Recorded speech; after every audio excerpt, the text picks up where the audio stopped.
Good evening, everyone. Today I will be doing a book review on my 10 reference articles. So, first is John Stuart Mill's Utilitarianism. So, the thesis is that actions are judged by their ability to maximize happiness, and its strength is for assessing ethics based on happiness, and its weakness is it simplifies complex human experiences. So, my realization is that utilitarianism offers practical guidance for well-being, and the claim that focusing on happiness it improves overall well-being. Second is Stephen Mitchell on Tao Te Ching.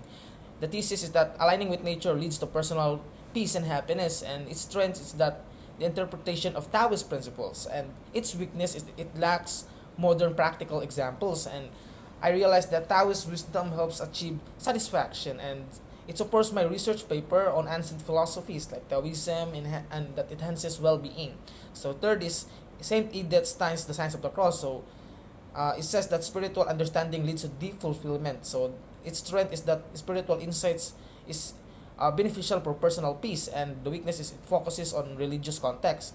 And I realized that spiritual insight is key to lasting happiness, and it supports the claim that spiritual understanding is essential for fulfillment. So, on my secondary articles and Tongdong on how to rule without taking unnatural actions is that it uses Lao Tzu's minimal intervention that promotes social societal happiness. So its strength is effective comparison with other governance models, and it limits the practical application examples. And I realized that Lao Tzu's principles aid societal happiness, and it supports my research paper that pertaining to minimal interference, and it fosters well-being. And next is that Frederick Bender on sagely wisdom and societal harmony, and it says that Tao Te Ching promotes wisdom for personal and societal harmony, and it links to Taoist wisdom with increased happiness. And the weakness is that it lacks of concrete practice examples. And I realized that Taoist wisdom contributes to well-being, and it supports that wisdom and harmony are essential for happiness. And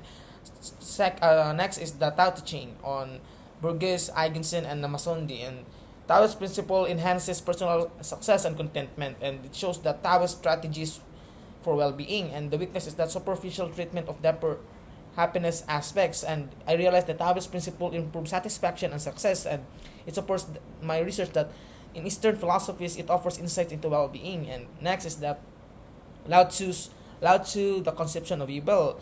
In this article, it's used that Lao Tzu views evil as a disruption of harmony affecting happiness, and the strength of it is that it examines how harmony impacts well-being, and the weakness of it is that it lacks practical examples. And harmony is crucial for promoting happiness, and the concept of harmony are vital for well-being. And next is the spiritual writings of Edith Stein. So the thesis is that Stein's writings focusing on inner peace and happiness, though the analysis of spiritual insights for contentment, and the weakness of it is limited practical application but once beyond the spiritual context. And I realized that spiritual understanding is key to happiness, and it supports that spiritual insight is essential for fulfillment. And Sylvain on the word Taoist. So the thesis is that there is a misunderstandings of Taoism in its impact on happiness. So the strength of it is to clarify Taoism role on well-being, and the weakness of it is that it limits the focus on practical happiness improvement, and it betters an understanding of Taoism when it comes to enhancing our happiness. And understanding philosophical tradition is crucial for well-being. And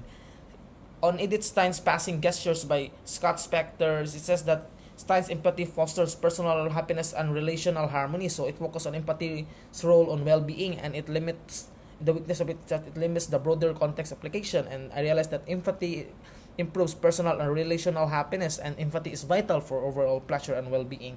And lastly, Thomas Santo and Dermot Moran on the interaction of empathy and collective intentionality, and that it says that Stein's empathy and shared goals enhance happiness, and it connects empathy with improved being. And the weakness of it is that it lacks of practical examples, and I realized that empathy and collective goals are essential for happiness, and it supports my research paper that empathy and shared intentions are crucial for well-being. So that's it for my 10 reference article, the review of my 10 reference article, and good night.